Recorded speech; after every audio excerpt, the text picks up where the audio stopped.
record, nanti recordingnya ini nanti yang saya kasihkan adik-adik kalau mau mengulang materi ya, mau belajar kucing dan mengulang materi.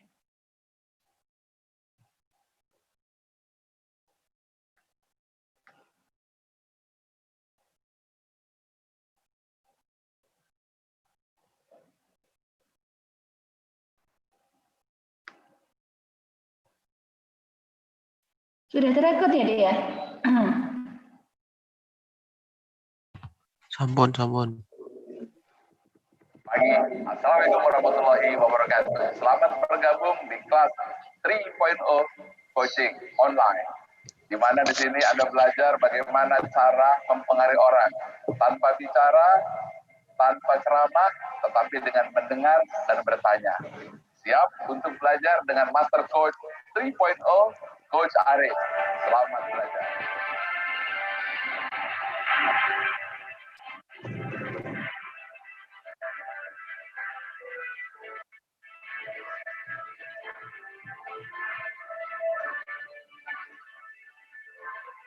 Assalamualaikum warahmatullahi wabarakatuh. Pagi. Apa kabar sahabat ISQ? Bersama saya dengan Coach Arif Rahman Saleh dari ISQ Coaching Academy yang didirikan oleh Dr. Ari Ginanjar Agustian. Teman-teman pasti sudah menonton video dari Dr. Ari Ginanjar Agustian. Ya, dari situ kita belajar bagaimana memiliki mental yang baja, mental yang kuat menghadapi era ketidakpastian. Dan teman-teman juga bisa belajar dari Coach Bram tentang bagaimana mempengaruhi orang lain secara efektif. Coach Randy melakukan presentasi yang luar biasa dengan Coach Iman bagaimana melakukan memori sehingga kata-kata kita dapat membekas pada hati setiap orang. Dan sekarang kita akan sama-sama belajar dalam coaching series yaitu practical coaching skill. Oke. Tuh, sekarang kita lihat apa itu coaching. Kenapa sih kita harus belajar coaching di zaman sekarang ini? Teman-teman mungkin pernah mendengar apa itu coaching. Oke, saya ingin bertanya kepada teman-teman semuanya. Pernah mendapatkan nasihat? Sering ya? Oke, pertanyaannya bagaimana rasanya ketika mendapatkan nasihat? Dalam keseharian kita, berapa sering kita mendapat nasihat? Pertanyaan berikutnya, apakah semua nasihat itu kita jalankan? Walaupun bagus-bagus, tapi pertanyaan saya adalah, apakah semua nasihat yang kita terima itu kita jalankan? Belum tentu. Pertanyaan berikutnya, apa yang belum tentu? Ya, pasti nasihatnya kurang sesuai, tidak cocok dengan keadaan saya, kemudian situasinya berbeda, kemudian boleh jadi bahkan orang yang memberi nasihat tidak kredibel, atau kita tahu orang yang memberi nasihat itu tidak lebih baik dari diri kita, atau kita tahu punya orang yang memberi nasihat. Oke. Apa yang teman-teman rasakan ketika mendapatkan nasihat seperti itu? Kredibel, orangnya tidak lebih baik dari kita, situasinya tidak sesuai. Apa yang teman-teman rasakan? Dan masalahnya, teman-teman harus dengarkan 1 jam. Bayangkan, apa yang akan teman-teman lihat, dengar, dan rasakan. Kesel ya? Kalau dipaksa untuk mendengarkan nasihat itu 1 jam, setelah itu minggu depan diulangi lagi 1 jam. Dilakukan setiap hari, setiap bulan, sampai bertahun-tahun. Kira-kira apa yang akan teman-teman rasakan ketika melihat orang tersebut? Oke? Nah, pertanyaannya sekarang dibalik. Kalau tadi teman-teman kesel ketika mendengarkan nasihat-nasihat yang seperti itu, pertanyaannya gini, pernah tidak memberikan nasihat? Pernah? Apa rasanya memberikan nasihat? Bangga, apalagi bagus, merasa hebat, apalagi merasa diri kita pintar, merasa bahagia. Kenapa? Karena orang lain sudah mendengarkan nasihat saya dan saya bisa bermanfaat untuk orang lain. Benar? Pertanyaannya adalah, bagaimana yang mendengarkan nasihat? Bagaimana perasaan yang mendengarkan nasihat? Lalu sekarang bagaimana ketika Anda memberikan nasihat rasanya? Bertolak belakang. Bayangkan kalau situasi seperti ini terjadi pada anak kita. Atau jangan-jangan situasi ini terjadi hubungan antara ayah dengan anak, orang tua dengan anak, atau atasan dengan bawahan, atau sesama rekan kerja. Kira-kira hubungan seperti apa yang akan terjadi? Setiap kali saya selesai membuat seminar tentang coaching, selalu saja ada orang yang datang dan kemudian berkata, "Coach, tolong saya tidak bisa lagi berkomunikasi dengan anak saya." Kemudian ada seorang yang berkata, "Coach, tolong saya tidak bisa menghandle karyawan saya yang milenial. Saya tidak bisa menghandle karyawan saya. Saya sudah nasihati berkali-kali, tapi mereka tidak mau dengar. Anak saya tidak mau mendengar kata-kata saya lagi. Ketika sudah remaja, ayahnya datang, anaknya masuk ke kamar. Ketika diajak bicara, katanya tidak ada apa-apa. Tapi ternyata ada masalah yang luar biasa." Pernahkah hal ini terjadi? So, coaching bukan nasihat. Coaching adalah seni bertanya. Zaman sekarang bukan lagi teli, tapi zaman sekarang adalah kemampuan untuk bertanya. Tujuannya adalah menggali potensi diri, tujuannya adalah mengenal potensi diri dan membangkitkan menjadi kekuatan. Bagaimana?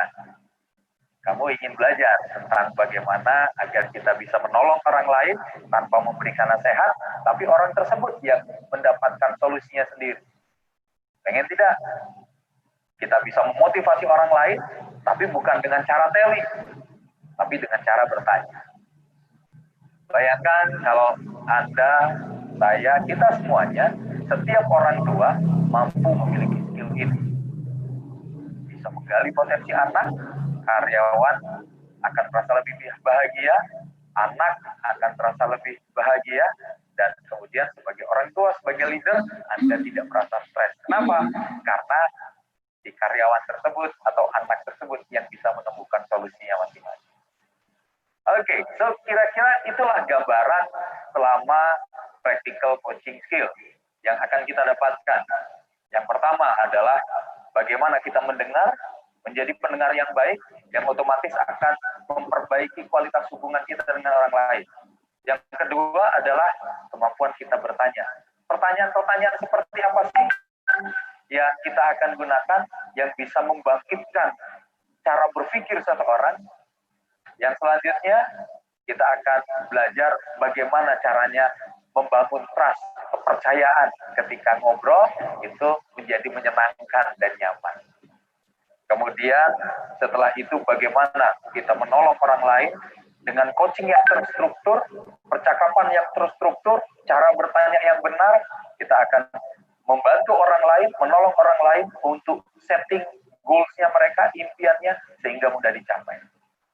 Setelah Anda mengikuti seri ini, maka semoga hubungan Anda dengan anak Anda menjadi lebih baik, suami istri menjadi lebih harmonis, hubungan atasan dan bawahan, kalau Anda punya bawahan, menjadi lebih nyambung dan lebih harmonis. Oke, demikian. Sampai bertemu di video selanjutnya. Assalamualaikum warahmatullahi wabarakatuh. Maju.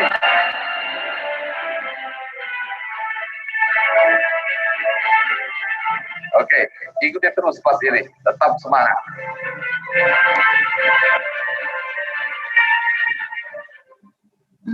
Adik-adik tadi sudah mendengarkan ya.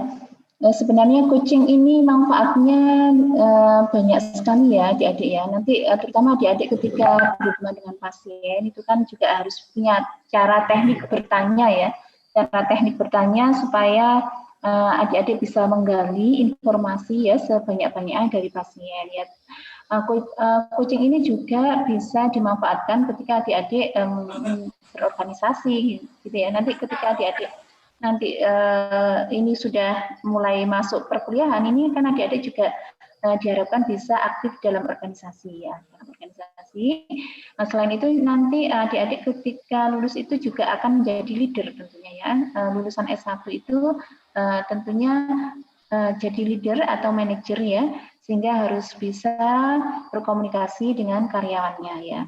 Adik sekarang sudah dewasa, sudah pinter-pinter, jadi harus belajar untuk memanajemen ya, memanajemen dan nanti berkomunikasi, dan nanti tentunya harus belajar menjadi leader yang baik ya. Itu adik-adik, nanti kita lanjutkan ke materi yang kedua ya.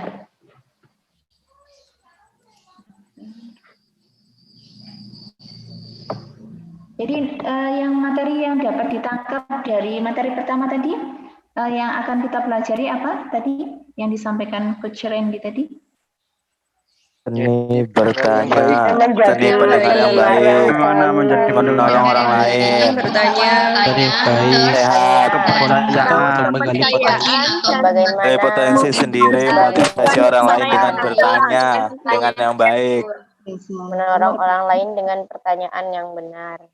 Oke, luar biasa sekali ya.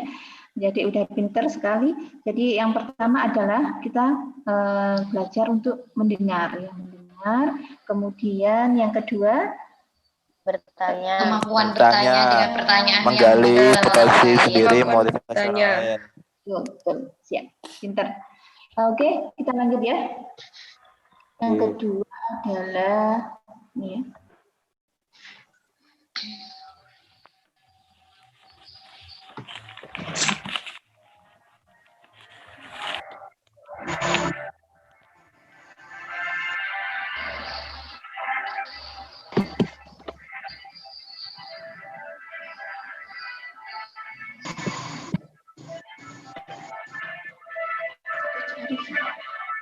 Assalamualaikum warahmatullahi wabarakatuh. Bertemu lagi dengan saya, Coach Arif Rahman Saleh dari SQ Coaching Academy yang didirikan oleh Dr. Ari Ginanjar Agustia. Hari ini kita bertemu lagi. Di video kali ini kita akan belajar tentang coaching skill yang sangat penting. Kemampuan coaching yang wajib dimiliki oleh Anda sebagai orang tua, sebagai pemimpin, atau Anda yang punya usaha, yaitu kemampuan mendengar. Oke, kita review dulu. Di video pertama, apa saja yang kita dapatkan? Penting. Kemudian, zaman sekarang tidak bisa lagi telling, tapi harus bertanya. Tidak lagi menasehati, tapi mengeksplorasi dengan pertanyaan-pertanyaan yang luar biasa. Oke, sekarang kita akan belajar tentang listening atau seni mendengar. Kenapa hal ini penting? Ada yang bisa jawab? Kenapa kita harus listening? Kenapa kita harus menjadi pendengar yang baik bagi anak-anak kita? Kenapa kita harus menjadi pendengar yang baik bagi orang lain? Oke, jadi kita akan belajar tentang cara mendengar. Tapi sebelumnya, izinkan saya memberikan beberapa tes untuk mengetahui seberapa baik kita mendengar. Oke ya? Tapi sebelumnya saya ingin memberikan kesempatan untuk Anda untuk mengambil dulu bolpen dan juga kertas. Oke? Saya berikan kesempatan. Silakan. Siapkan bolpen dan kertas. Setelah itu tulis nomor urut 1, nomor urut 2. Dan saya akan berikan sebuah teka-teki kepada Anda. Tugas Anda adalah menjawab teka-teki yang saya berikan. Hanya 2 pertanyaan, dari situ kita akan belajar tentang bagaimana mendengar. Tapi sebelumnya kita lihat seberapa bagus pendengaran kita. Siap ya? Oke, pertanyaan pertama, langsung tulis jawabannya. Ambil 1 dari 3. Berapa yang kita punya? Sudah? Oke, bagus. Pertanyaan kedua. Siap ya? Ada sebuah kisah seorang anak dengan ayahnya pergi ke puncak gunung. Dalam perjalanan terjadi kecelakaan hingga sang ayah meninggal di tempat. Si anak luka parah dan harus segera dibawa ke rumah sakit untuk dioperasi. Setelah sampai di rumah sakit, datanglah dokter yang akan mengoperasi. Namun, ketika dokter itu melihat anak itu, dokter itu berkata, saya tidak bisa mengoperasi anak ini. Ini anak saya. Pertanyaannya, dokter itu siapa? Aha, dah, 2. Oke ya. Nanti waktu berpikir, dokter itu siapa? Oke. Sekarang kita lihat jawaban yang pertama. Pertanyaan pertama. Kita lihat. Ambil 1 dari 3. Berapa yang kita punya? 1. Nah, kenapa ada yang jawab 2? Kenapa Anda menjawab 2? Berpikir 2? Karena biasanya kalau kita mendengar angka 3 dan 1, maka jawabannya 2. Berarti apa yang sedang terjadi dalam pikiran kita? Ya, betul. Persepsi sendiri, pikiran sendiri, generalisasi. Kalau ada angka 1 dan 3, pasti jawabannya 2. Oke, kita lihat lagi sekarang. Pertanyaan nomor 2. Siapa dokter tersebut? Jadi ada seorang ayah dan anak pergi ke puncak gunung, kecelakaan, ayahnya meninggal di tempat. Anaknya dioperasi. Sebelum dioperasi, datang dokter, dokter itu berkata, saya tidak bisa mengoperasi anak ini anak saya. Siapa dokter tersebut? Ibunya. Hahaha. Siapa yang berpikir, ini ayah tiri? Ayo. Tapi kenapa kita tidak berpikir itu ibunya? Karena dalam persepsi kita, asumsi kita, bahwa dokter itu kebanyakan laki-laki. Dokter yang mengoperasi itu kebanyakan laki-laki. Sehingga kita tidak terpikir ibunya. Oke, apa kesimpulannya? Apa yang membuat kita gagal mendengar tadi? Atau apa yang membuat kita tidak mampu menjawab pertanyaan? Asumsi, persepsi sendiri, tidak fokus, mengeneralisasi sesuatu. Pertanyaannya, 4 hal ini terjadi tidak ketika kita berkomunikasi dengan anak kita? Jangan-jangan selama ini kita sering melakukan hal ini. Ketika berbicara dengan orang, kita sibuk dengan persepsi kita sendiri. Ketika kita mendengarkan anak bercerita, kita sibuk dengan asumsi kita sendiri. Generalisasi. Apa contohnya? Kalau tadi kita mendengar 3 dan 1, jawabannya 2. Sering tidak kita mendengar bahwa kalau anak nilainya jelek, pasti anaknya. Kalau anak berantem, pasti. Kalau ada orang nggak achieve target, pasti. Kalau ada suami istri berantem, pasti. Kalau suami pulang malam, pasti. Kalau istri tidak bersih-bersih rumah, pasti. Sering tidak hal ini membuat kita salah menangkap dan akhirnya kita tidak bisa mengerti apa yang sebetulnya ingin diucapkan oleh lawan bicara. Kita jadi salah paham kepada anak. Anak jadi merasa dihakimi, orang lain merasa dijudgment, orang lain merasa tidak dihargai karena kita tidak bisa mendengar. Oleh karena itu, bagaimana tips mendengar? 1, betul-betul fokus, tidak punya asumsi, betul-betul kosongkan pikiran, betul-betul anggap pesan yang ingin disampaikan itu adalah berharga. Tahan nafas, dan kemudian tenang, kemudian lihat orang yang akan berbicara itu adalah orang yang luar biasa, orang yang punya potensi. Yang berikutnya adalah fokus kepada setiap katanya. Fokus pada kata-kata yang diucapkan. Dengan begitu, kita tidak punya kesempatan untuk berpikir dan membuat asumsi. Oke? Itulah tips tentang bagaimana cara mendengar. Sampai ketemu di video berikutnya. Pagi. Assalamualaikum warahmatullahi wabarakatuh.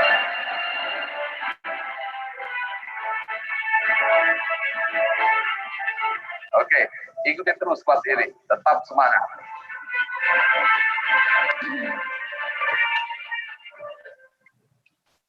Oke, tadi kata kunci dari yang disampaikan Coach Arif tadi apa? Pendengaran. Kita mendengarkan dan tidak berasumsi lain. Fokus pada kata-kata yang diberikan. Fokus. Menjadi pendengar yang baik dan menghindarkan persepsi diri dan asumsi pribadi saat menjadi pendengar orang lain. Ya, betul adik-adik. Jadi ketika kita mendengar, kita harus fokus, kita harus menganggap bahwa orang yang kita hadapi itu adalah orang yang sangat berpotensi ya. Kemudian kita juga harus memperhatikan apa yang dikatakan ya, kata-kata kunci nanti ya, kita nanti ketika akan mempelajari menangkap pesan ya, yang ketiga nanti menangkap pesan. Jadi gitu adik-adik, kita lanjut ya.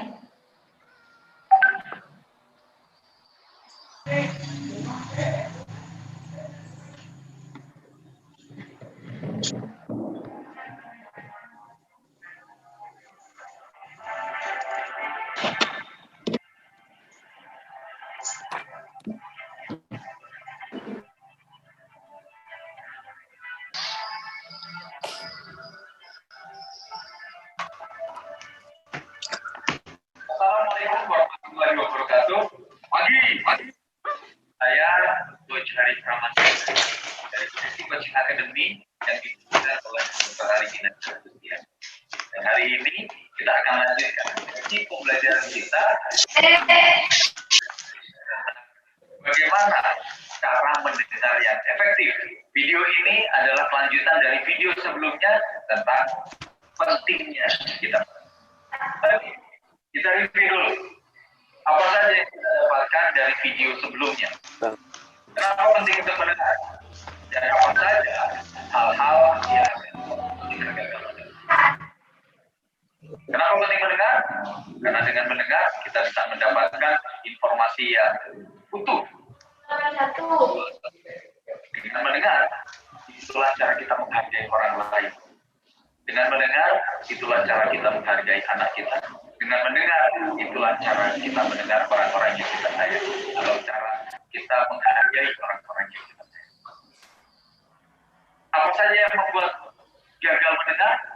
Satu, ingat, asumsi, persepsi sendiri, salah fokus, dan kita terbiasa untuk mengeneralisasikan segala sesuatu. Ketika anak tidak mendapatkan nilai yang bagus, maka kita mencap anak itu bodoh. Ketika anak itu berantem, kemudian kita mencap anak itu nakal. Ketika ada orang yang tidak achieve target, kita mencap bahwa seringkali orang itu berarti malas dan lain sebagainya. Hal-hal tersebut yang membuat kita tidak mampu mendengar pesan yang akan disampaikan. Oke, lalu pertanyaannya sekarang adalah bagaimana cara mendengar yang efektif? Ada 3 kuncinya. 1, tentang pikiran kita. Tahukah Anda bahwa setiap orang itu luar biasa? Setiap orang itu adalah kreatif. Setiap orang itu adalah sempurna. Diciptakan oleh Tuhan yang Maha Kuasa. Apabila dia ingin melontarkan ide, apabila dia mengutarakan sesuatu, pastilah itu penting menurut mereka. Jadi, mindset yang pertama adalah setiap orang itu hebat, setiap orang itu kreatif, dan setiap orang itu punya ide yang luar biasa. Yang kedua, caranya adalah dengan memperhatikan eye level, atau ketika kita mendengar, kita tatap matanya dan supaya mungkin, sebisa mungkin kita tatap matanya, kita fokus betul-betul, kita dengarkan sungguh-sungguh, kunci mulut, dia anggukkan kepala.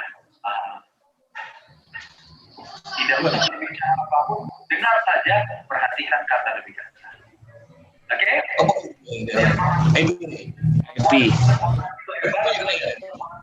Sempurna diciptakan. Yang kedua adalah tatap matanya, jaga level mata Anda, kemudian dengarkan kata-kata.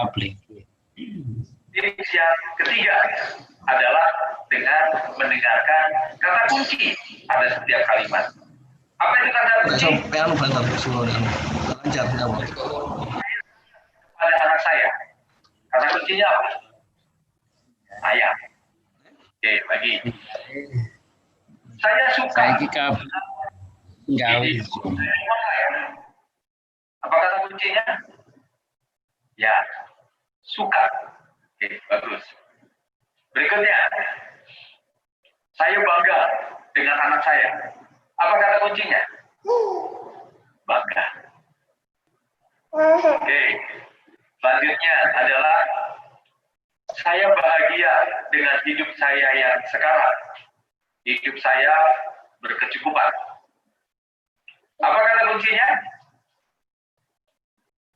Bahagia, hidup saya berkecukupan. Jadi apa definisi kata kunci? Kata kunci adalah kata pokok atau kata yang menjadi inti dari sebuah kalimat. Maka dengan menangkap kata kuncinya, dengan mencatat kata kuncinya, Anda akan mampu mendengarkan lebih baik. Itu adalah practical tips bagaimana kita mendengarkan lebih baik. Dan setelah itu, Anda sudah punya mindset yang benar, Anda jaga pandangan mata, tatapan mata, Anda catat kata kuncinya, dan setelah itu ulangi kata kuncinya. Contohnya, ketika ada orang yang berbicara, hidup sekarang susah, eranya tidak menentu, bahkan pekerjaan sulit didapat. Apa saja kata kuncinya? Susah, era tidak menentu, pekerjaan sulit didapat. Maka setelah itu tips yang keempat, ulangi kata kunci tersebut. Oke, jadi hidup sekarang itu susah, tidak menentu, dan pekerjaan sulit didapat. Benar seperti itu? Maka dengan begitu, Anda sudah mampu mendengarkan lebih baik, dan Anda akan amazed, Anda akan takjub dengan hasilnya. Apa itu? Orang yang merasa didengarkan ketika kata kunci yang diucapkan, Anda ulangi. Itu adalah sesuatu yang luar biasa. Selamat mencoba, dan saya yakin Anda akan bahagia dengan hasilnya. Bukan hanya Anda yang bahagia, tapi orang lain juga merasa dihormati dan didengar kata-kata kunci yang diucapkan diulang. Demikian, sampai bertemu di video berikutnya tentang bagaimana kita bertanya dengan pertanyaan. Demikian, Assalamualaikum warahmatullahi wabarakatuh. Pagi.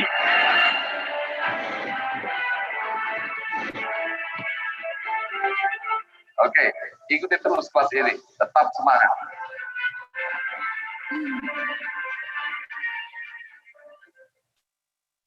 Ya, tadi apa yang didapat dari Coach Arif? Cara mendengar yang efektif. Mendengar Jadi pendengar yang efektif. Cara mendengar yang baik dan efektif dengan cara pikiran. Setiap orang itu hebat, setiap orang itu kreatif, setiap orang berpotensi. Yang kedua, memperhatikan mendengarkan kata kunci pada setiap kalimat. Terus ulangi kata tersebut, kata kunci tersebut kepada orang tersebut yang memberikan cerita. Kalimat. Oke, sip. Take off the time, kok take off the time. Biasa semuanya. Kita lanjut ya. Yang kedua.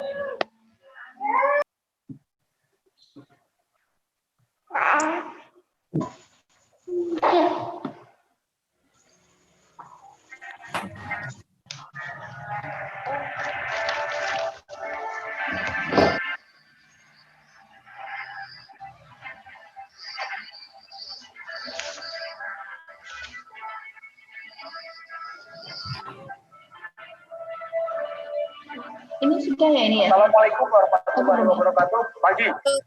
Bertemu lagi dalam coaching series Practical Coaching Skill, dan kali ini video ini kita akan belajar tentang bagaimana dengan pertanyaan yang powerful, berkualitas, dan mampu membuat orang berpikir.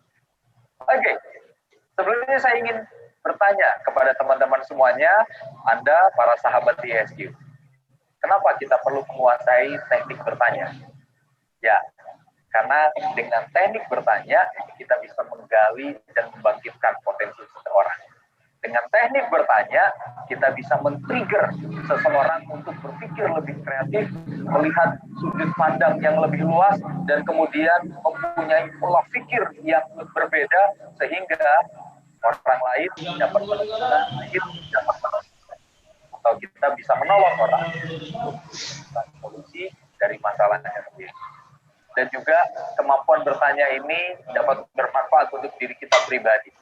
Kita juga bisa pada diri sendiri, men-trigger, men-challenge pemikiran kita, sehingga muncul ide-ide kreatif yang luar biasa yang dapat bermanfaat untuk bisa lebih inovasi.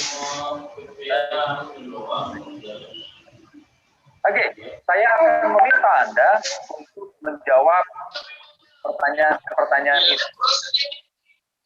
Yang pertama, siapa nama Anda? Kota tempat Anda dilahirkan di mana? Suku asal Anda apa? Oke. Kemudian, kapan Anda dilahirkan?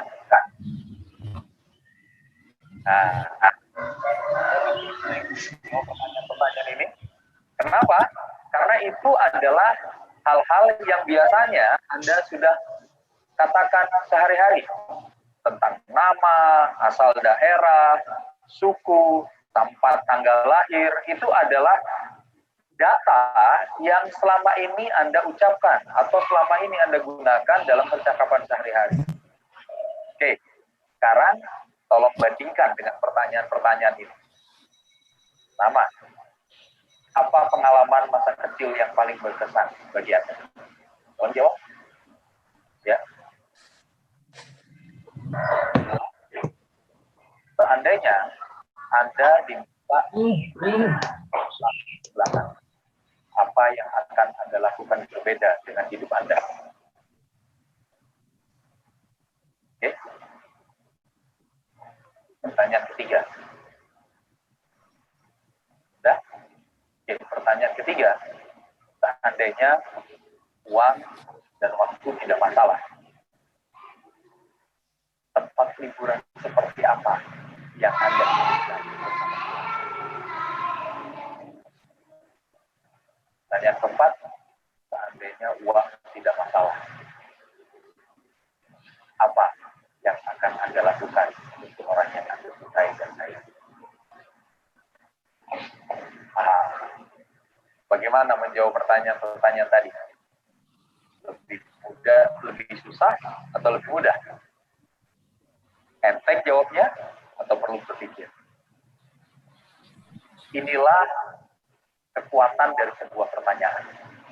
Dengan sebuah pertanyaan, kita bisa men-trigger orang untuk berpikir, memiliki sudut pandang, cara pandang yang lebih luas. Dengan begitu, akan menimbulkan kreativitas dan inovasi. Oke, sekarang kebayang nggak kalau seandainya Anda bisa menguasai teknik bertanya seperti ini? Bagaimana Anda dapat menolong orang-orang di sekitar Anda? Oke, sekarang saya akan berikan untuk video kali ini 2 jenis pertanyaan yang biasanya digunakan. Jenis pertanyaan pertama adalah disebut dengan pertanyaan tertutup. Apa itu pertanyaan tertutup? Ya, pertanyaan tertutup itu pertanyaan yang jawabannya terbatas. Kalau bukan iya, berarti tidak. Contoh, sudah makan belum? Kemudian, tadi bangun jam berapa? PR-nya sudah selesai belum? Sudah mandi belum? Suka enggak sama baju ini? Pertanyaan-pertanyaan tadi hanya punya 2 kemungkinan jawaban. Ya dan tidak. Sudah, belum. Itulah disebut dengan pertanyaan tertutup. Pertanyaan-pertanyaan model ini tidak akan mampu men-trigger seseorang untuk berpikir. Nah, berikutnya, jenis pertanyaan yang kedua adalah pertanyaan terbuka. Apa itu pertanyaan terbuka? Pertanyaan yang akan membuka berbagai alternatif jawaban. Pertanyaan yang akan mampu men-trigger seseorang untuk berpikir. Dan satu hal, kuncinya, pertanyaan ini selalu dimulai dengan apa. Oke?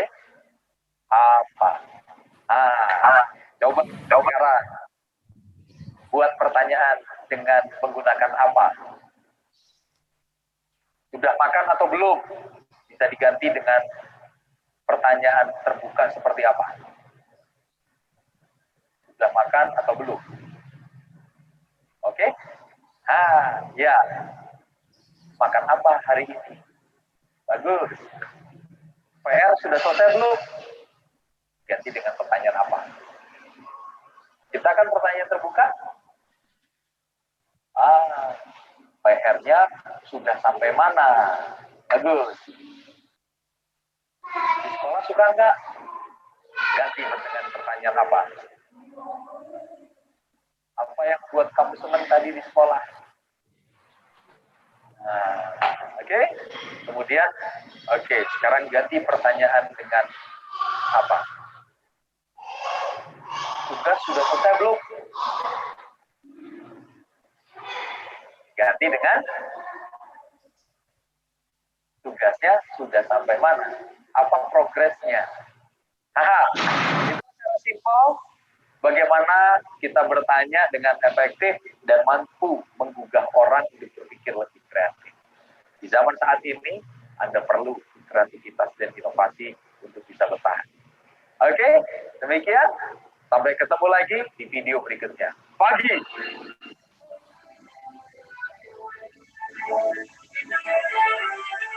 Oke, ikuti terus kelas ini. Tetap semangat.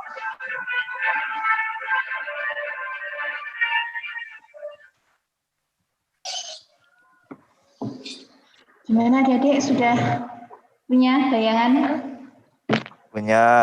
Alhamdulillah. Ya, alhamdulillah. Alhamdulillah. Ya, Bu. Punya Bu, alhamdulillah. Sudah bisa membedakan antara pertanyaan tertutup dan terbuka ya? Terbuka. Ya, Bu. Oke, kita lanjut aja ya. Ya, Bu. Masih ingin lanjut apa sudah jenuh? Masih pengen lanjut. Masih pengen lanjut. Lanjut, Bu. Lanjut saja, Bu. Terus. Lanjut saja, Bu. Lanjut satu kali, Bu. Lanjut terus aja, Bu. Ya. Ini anakku sih. Bentar ya. Apa? Ya, Bu. Apa?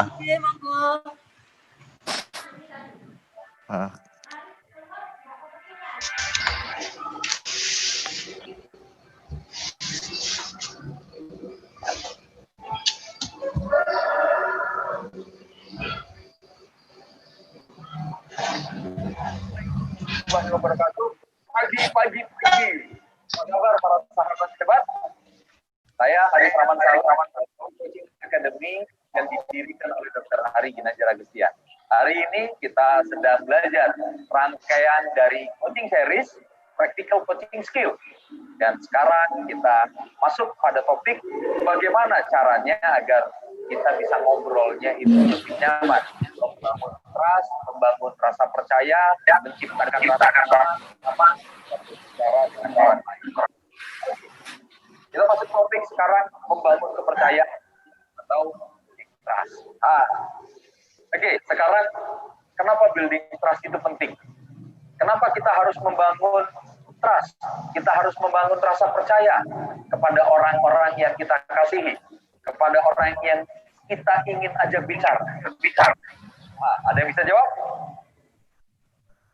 Oke. Simple, sederhana. Karena orang tidak mau cerita kepada orang yang dia tidak percaya. Karena orang tidak akan berbicara dan mengeluarkan pendapat terbuka, apalagi sharing idea kepada orang yang dia tidak percaya. Betul? Ya, oleh karena itu penting sekali agar kita mampu membangun suasana yang nyaman sehingga orang itu terbuka. Oke, 3 tips atau 3 cara bagaimana kita membangun rasa percaya dengan orang lain. Yang pertama,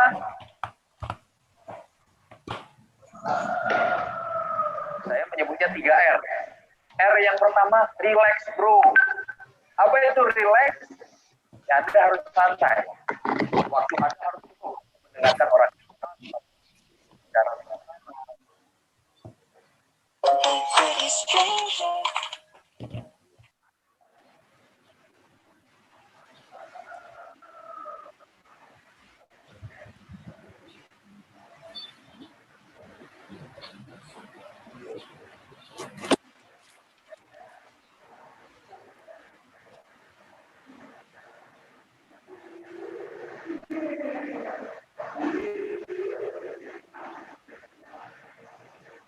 Ibu Raihatul, punten. Nggak ada suaranya, Bu. Suaranya hilang. Nggak tinggal suaranya, Bu. Suaranya enggak ada. Nggih, boten. Enggak ada, Ibu. Kok hilang ya? Nggih. Nggih, Bu. Diulang mawon, Bu. Suaranya hilang, Nggak Bu. tahu, Bu. Suaranya hilang tiba-tiba, Bu. Bisa diulang dari depan, Bu. Di awal video tadi Oke. sudah hilang, Bu. Gimana Dek? Mulai dari tips kedua, Bu, udah hilang, Bu. Iya, Bu. Mulai dari relax. Mulai dari relax room. Iya. Diulang dah. Nggih. Ya, Bu. Iya, Bu. Iya, Bu. Nggih, Bu. Bentar ya.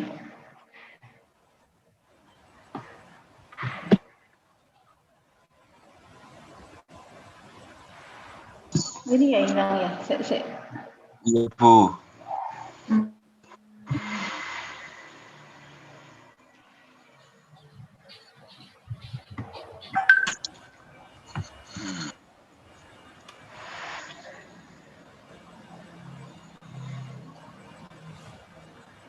Oh iya, nggak ada suaranya ya.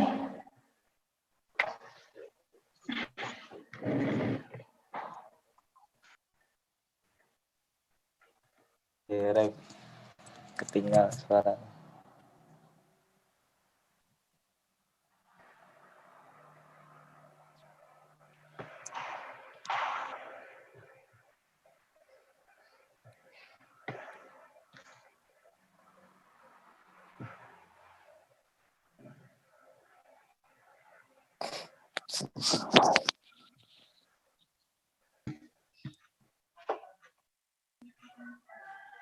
Lokot dulu.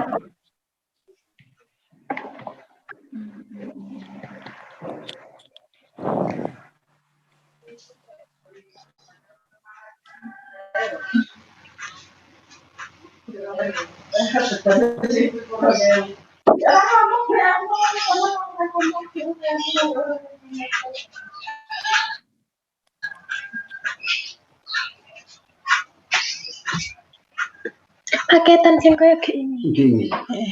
Iki lho tiba-tiba putus. Ada lagi orang ada. Iya. Iya. Gimana dong? Turun tak catat.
Enggak dengar ya?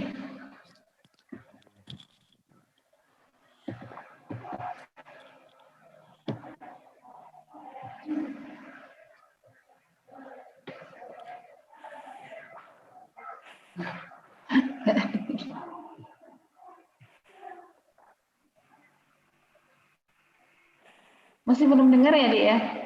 Dereng, Bu. Belum, Bu. Ya, Bu, belum. Dereng, Bu. Belum, Bu. Bu. Belum. Sinyalnya mungkin ya. Audionya paling mati, Bu. Audio. Oh, di sininya ya. Iya, ya, mungkin ya. Enggak.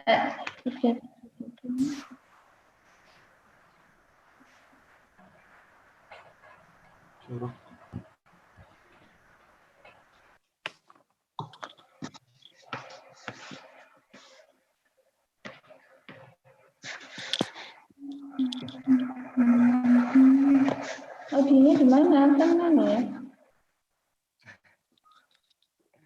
Bismillah. Loh kan enggak bunyi. Iya.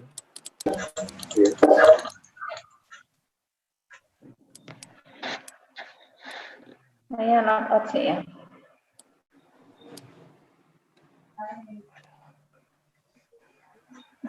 Saya log out dulu ya, Dik. Div ya. Iya, Iya, Bu. Bu. Ya, Bu.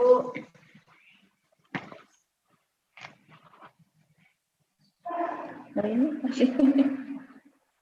Oke. Coba bismillah.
Ini nanti kalian jam 8 ya?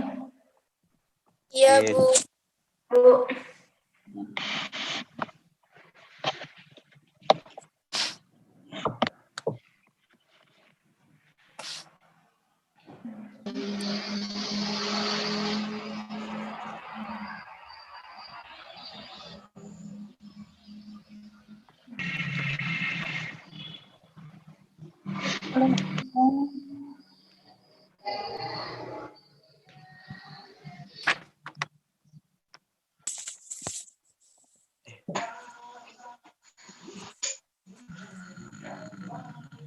Ada suaranya, Dek.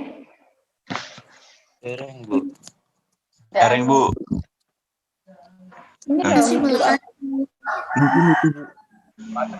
Ada belajar. Nah, sampun, Bu. Sampun. Sudah, Bu. Sudah. Sudah, Ibu, sudah kedengaran. Sudah, Bu.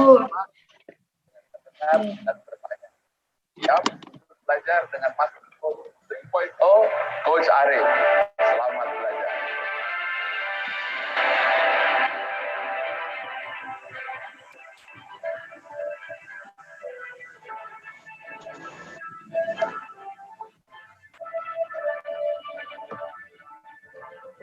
Assalamualaikum warahmatullahi wabarakatuh. Pagi. Ini Apa yang kabar keberapa? sahabat ISQ? Berlima, Bu. Saya Sudah, Bu. Coaching Academy yang didirikan oleh Dr. Insya Allah sudah itu, Bu. Teman-teman pasti sudah menonton.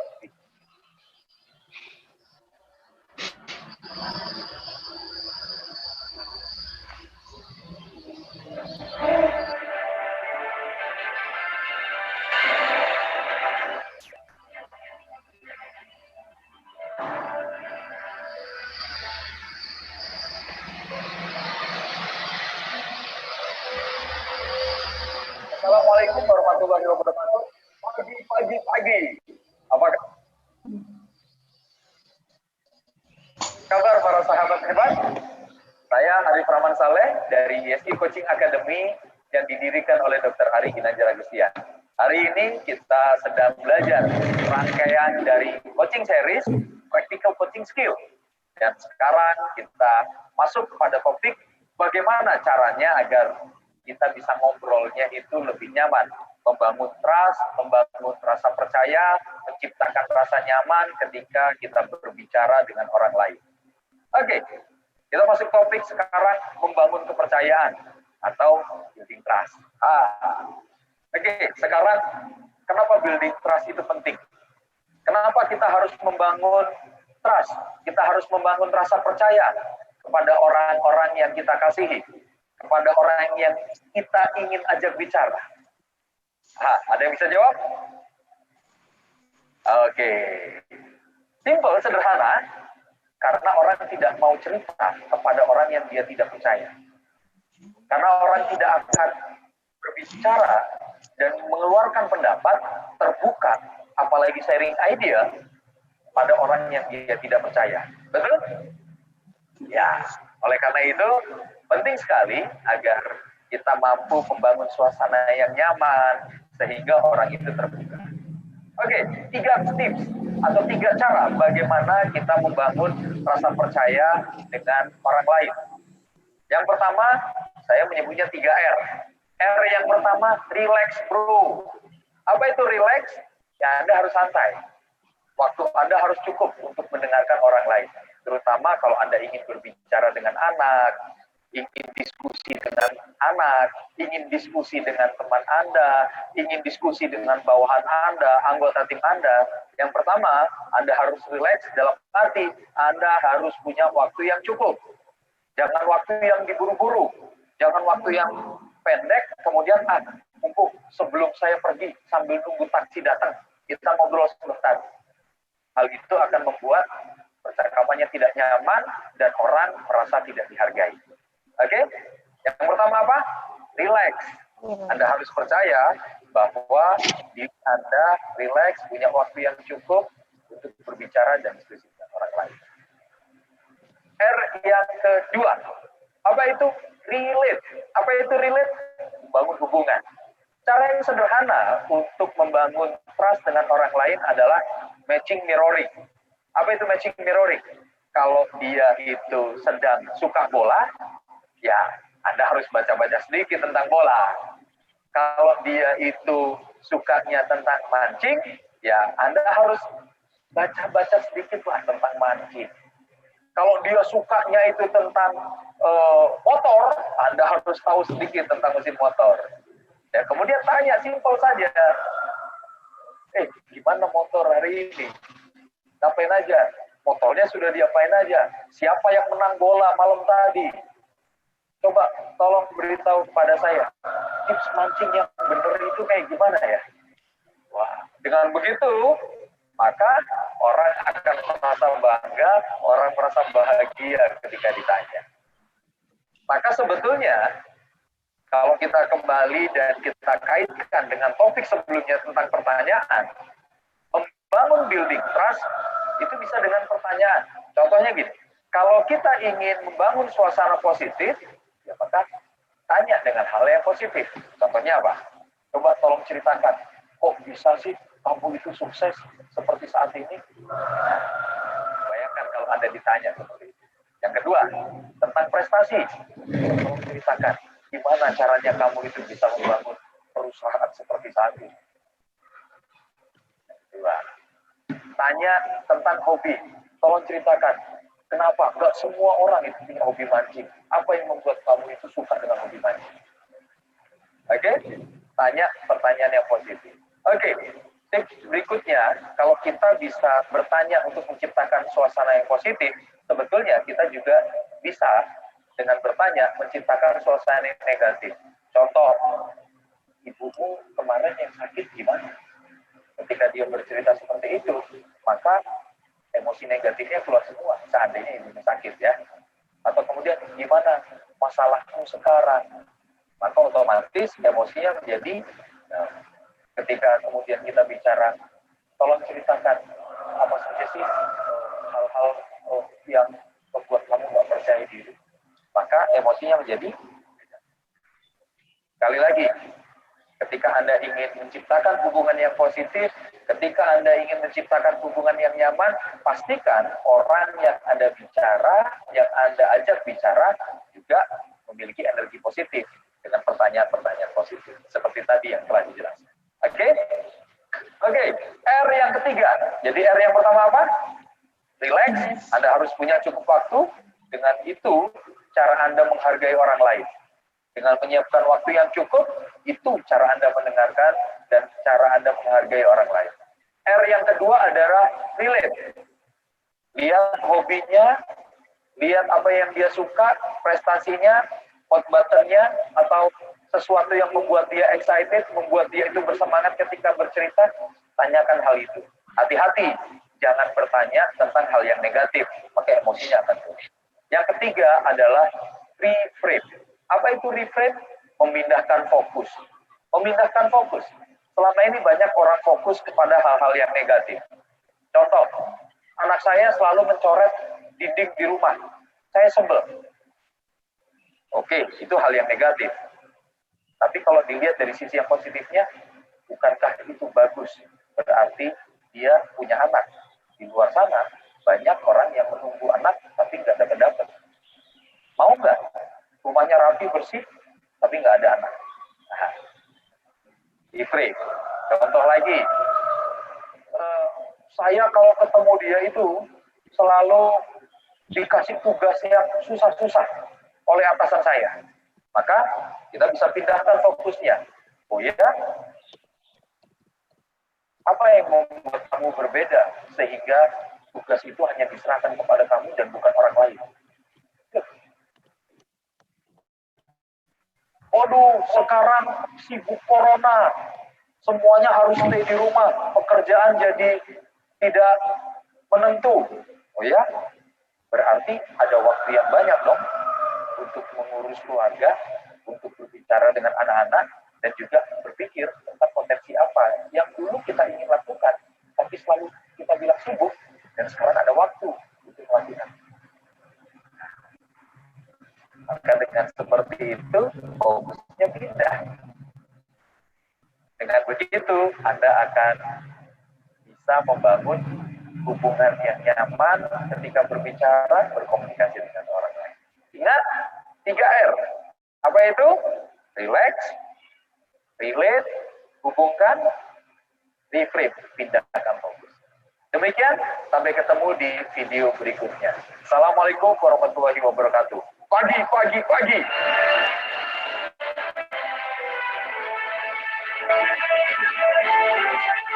Oke, bagaimana? Sudah mulai bisa mendengar dan bertanya? Lanjutkan terus bersama Coach Ari.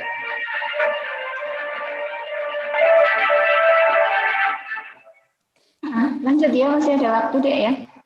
Lanjut. Oke, Bu, lanjut. Ya, Bu. Ya, Bu, lanjut aja.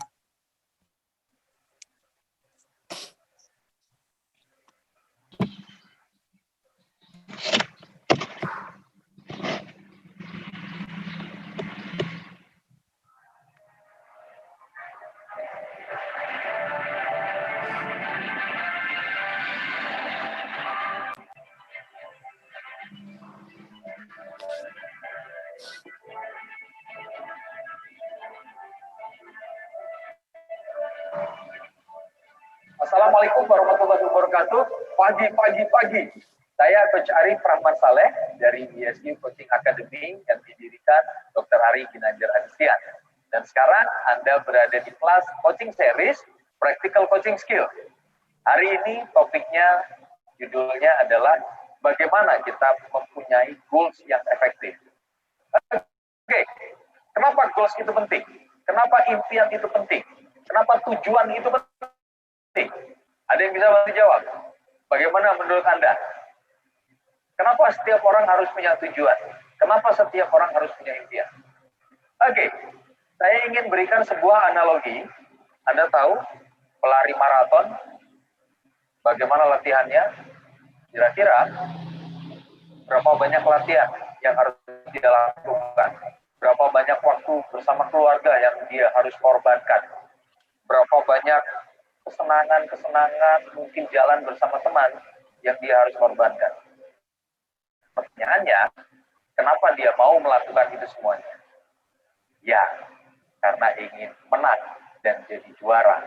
Berarti, apa yang ada dalam pikirannya? Piala. Karena dia punya piala, karena targetnya juara, maka dia jadi disiplin. Maka dia rela berkorban. Maka dia menjadi sungguh-sungguh. Jadi kenapa goals itu penting? Karena goals yang jelas, goals yang kita yakini akan membuat kita menjadi manusia lebih baik. Nah, pertanyaannya adalah bagaimana caranya kita menolong orang lain agar dapat memiliki goals yang betul-betul nyata atau bukan diri kita sendiri. Bagaimana caranya agar kita punya goals yang bisa dikejar atau bisa diraih. Goals yang clear, goals yang jelas. Karena banyak orang bukan tidak bisa mencapai goalsnya, tapi jangan-jangan dia tidak tahu apa yang sesungguhnya dia ini. Oke, sekarang saya akan membagikan tips kepada Anda bagaimana caranya kita setting goals yang benar, setting goals yang jelas. Oke, dengan pertanyaan tentunya, dengan ilmu coaching tentunya. Oke, yang pertama, bahwa seseorang itu bukan tidak tahu caranya, tapi dia harus jelas goals-nya. Contoh, banyak orang yang pengen liburan. Saya pengen liburan bersama keluarga. Kalau dia hanya pengen liburan, insya Allah tidak akan pernah liburan. Kenapa? Liburannya udah tahu belum mau kemana? Liburannya sudah tahu belum budgetnya berapa? Liburannya sudah tahu belum berapa hari yang akan dihabiskan? Kemudian liburannya mau ke kota apa? Setelah itu siapa saja yang akan dia ajak untuk liburan? Kemudian setelah itu berapa budget yang harus dia siapkan sudah? Berapa lamanya sudah? Kapan dia akan lakukan itu? Kemudian apa saja aktivitasnya? Kalau dia sudah tahu, kira-kira dia bisa buat action plan. Oke, sekarang kita latihan. Jadi apa kesimpulannya? Bahwa goals itu harus jelas. Contoh berikutnya. Sekarang saya mau beli rumah. Kira-kira kalau Anda sebagai coach saya, tolong bantu saya, tolong saya agar memiliki goals yang lebih jelas. Apa saja yang bisa ditanyakan?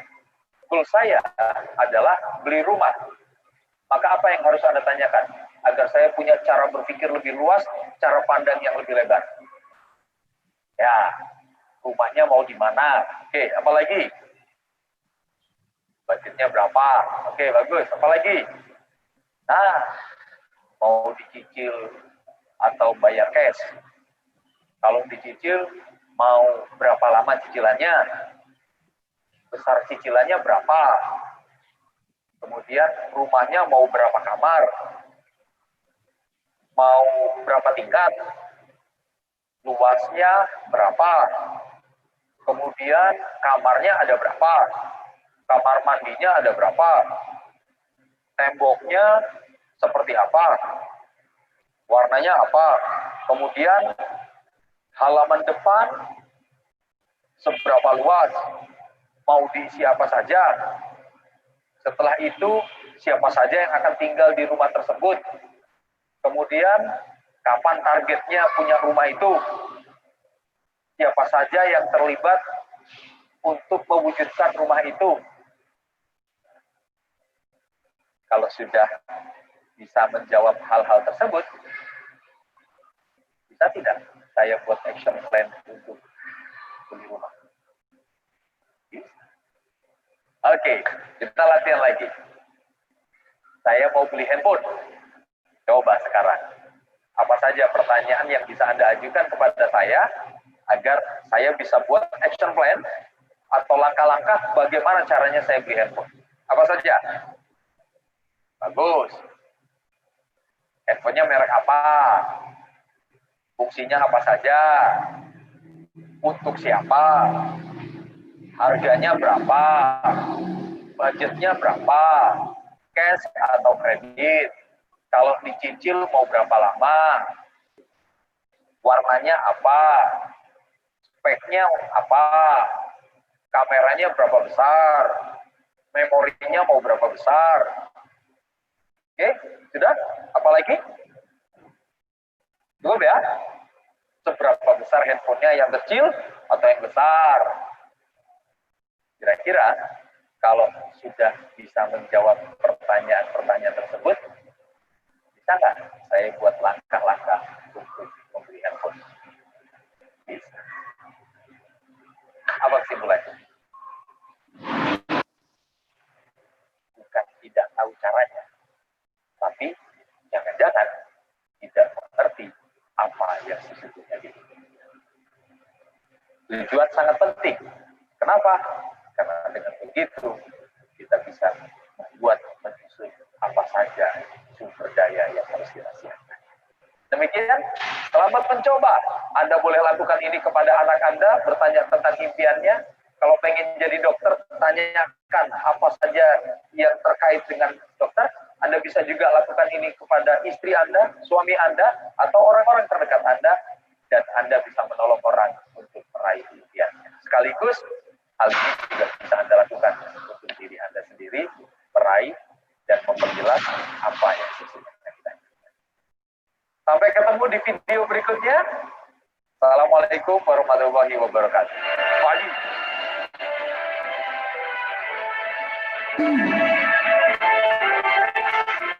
Oke, bagaimana? Sudah mulai bisa mendengar dan bertanya? Lanjutkan terus bersama Coach Ari.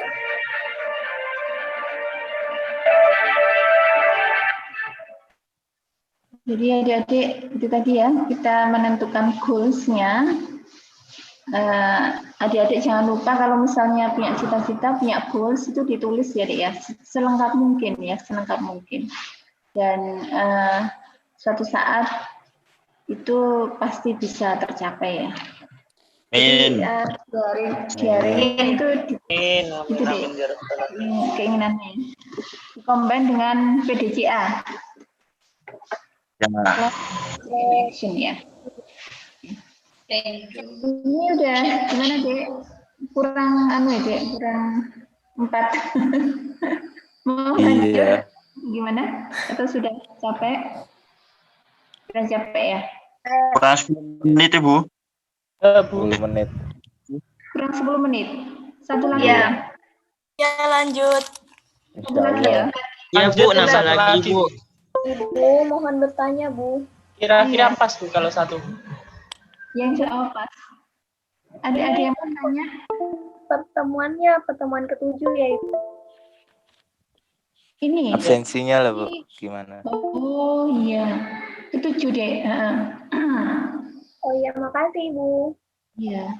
Nanti yang Asmaul Husna itu kemarin ada adik saya tanyakan sudah rata-rata hafal. Jadi yang Asmaul Husna saya kira cukup ya, yang kemarin sudah ada juga Asmaul Husna. Jadi tugasnya Asmaul Husna itu yang menghafalkan sesuai dengan lagu ESG kemarin itu ya. Itu ya. Yang Asmaul Husna. Jadi ini masuk pertemuan 7, nanti tugasnya yang membuat praktikal coaching ya, Dek ya. Sekarang yang episode 7.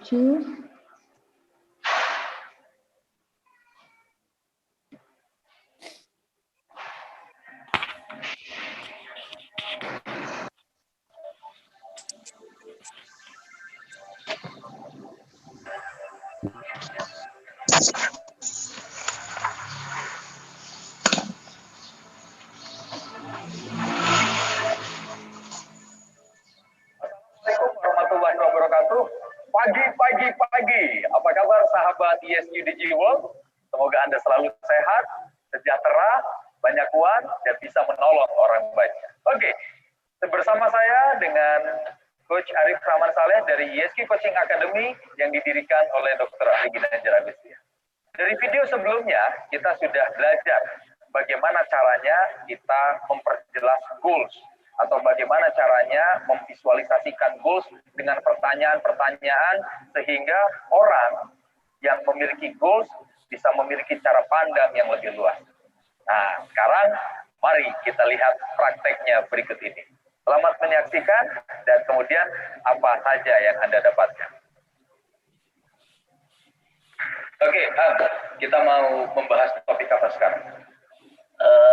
Saya belakangan ini sangat terpikirkan untuk membelikan istri motor, coach. So, di akhir sesi coaching ini, kamu dapat apa?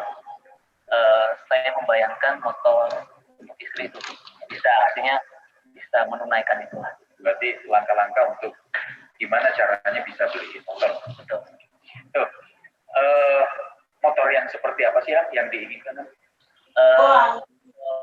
Bayangan saya kan karena itu saya sukanya yang Matic gitu ya, apalagi yang cewek, model cewek kayak sekarang tuh ada Genio, mereknya Genio itu ya, atau Scoopy gitu.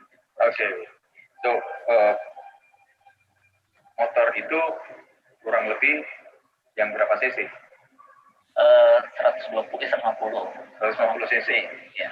Oke, warnanya apa? Karena istri saya sukanya berbau warna ungu biru itu ya. Ya. Ada keinginan sih warna-warna gitu. Warna-warna gitu ya. Oke, kemudian setelah itu range harganya berapa?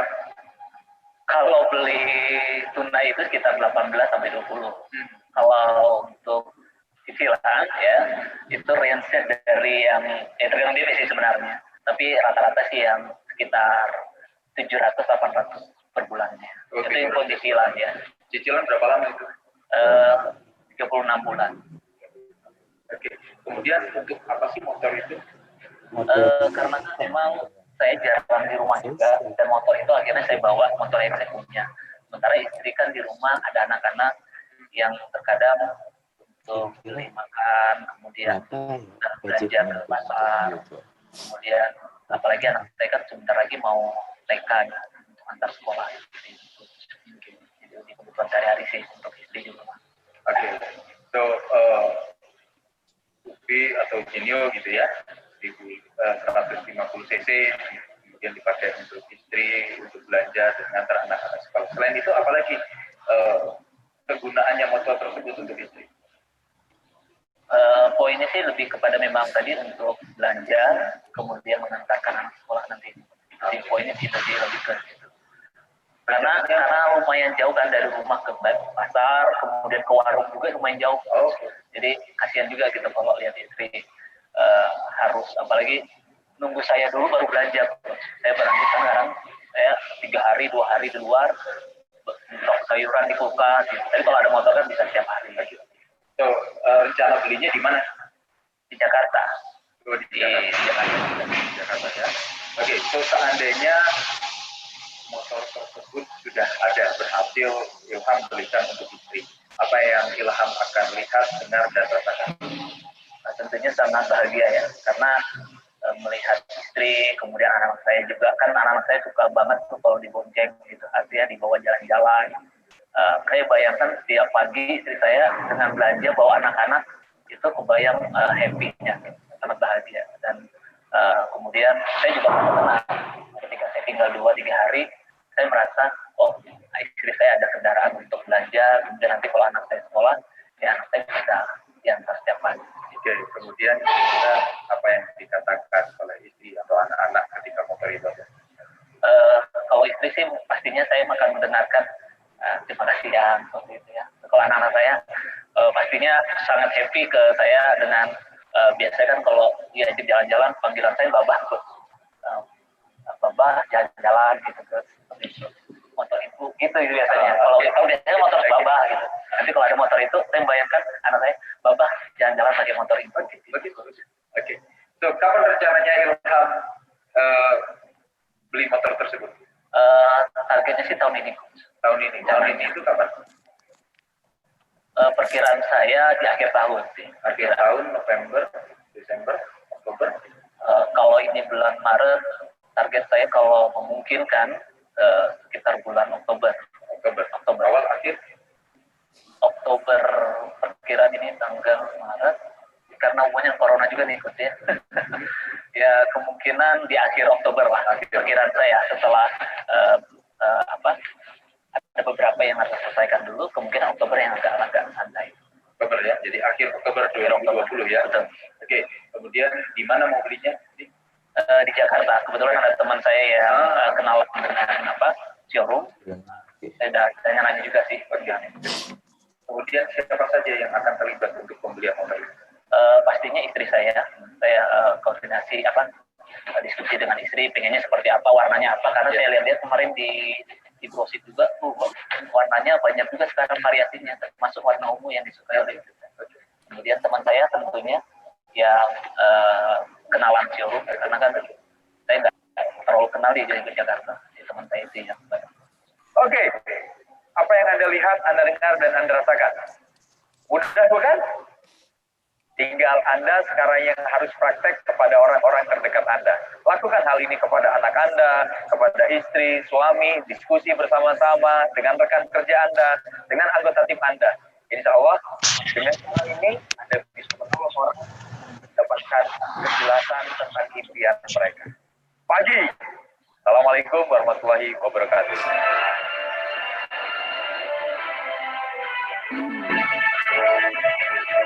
Gimana?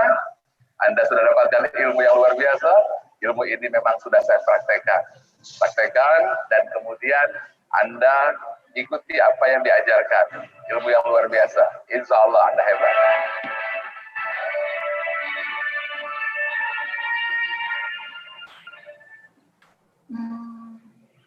Adik-adik ini kurang 3. Ini nanti kuliahnya jam 8.10 adik. Oke. Jam 8 Pancasila, Bu. Oh, jam 8 ya, ini ya sudah. Jam 8. Nanti yang 3 episode nanti bisa aja. Nanti siapa yang saya amonahi untuk masuk di akun, atau kita lanjut kapan 3 gitu ya. Nanti kita diskusi terus. Untuk pengumpulan tugasnya itu hari Minggu. Saya hari Minggu ya. Jam berapa, Bu? Hari Minggu ini. Jadi Sabtu mungkin kalian bisa ngerjakan tugas, membuat video. Minggunya bisa dikumpul ya. Dibuatkan Google Drive ya, nanti saya dikasih linknya ya. Di Google dijadikan satu aja nanti. Berarti ini dibuat per kelas gitu deh ya. Kelas ABC kan 3 kelas. Jadi 3 Google Drive, satu kelas diordinir oleh 1 orang. Nah, nanti yang membagi adalah koordinator masing-masing kelas ya. Dibuat 2-2 gitu ya. Iya. Kumpulkannya tampun di, Bu. Dikumpulkan WA. Iya. PC. Dikasih PC. Oke. Ya, PC kirim link. Nggih. Itu ya dia. Mohon maaf, hari Sabtu ada acara sinkron dari jam 7.30 sampai jam 4. Oh iya, di Sabtu kalian itu ya. Masih ada tugas ya PPAK ya? Ya, PPAK masih ada tugas banyak. Sinkronis, Bu. Thank you, Bu. Sinkronis. Kira-kira PPAK Ma'had. Atau Minggu sore, kira-kira kalian bisa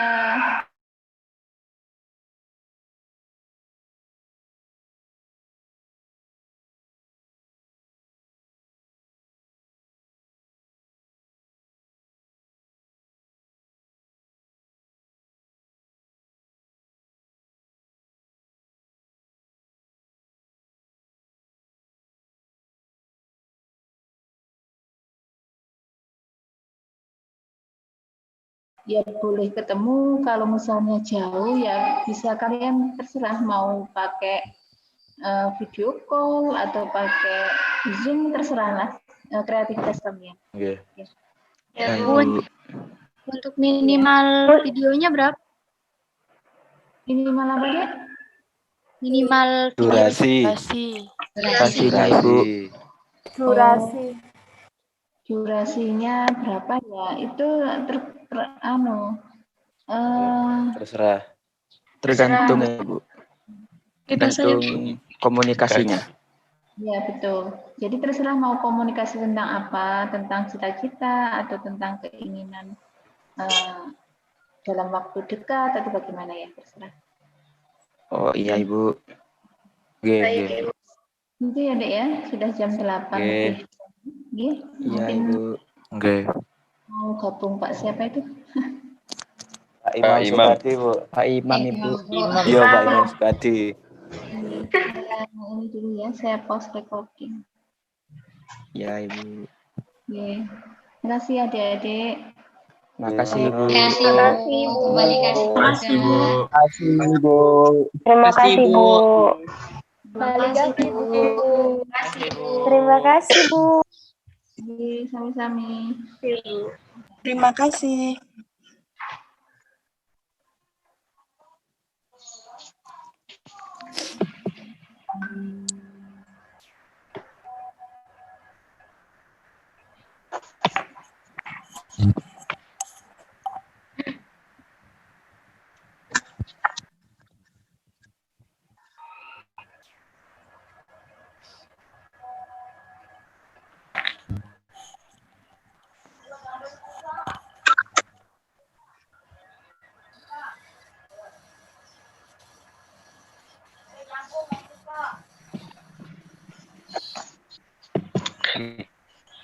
Tinggal.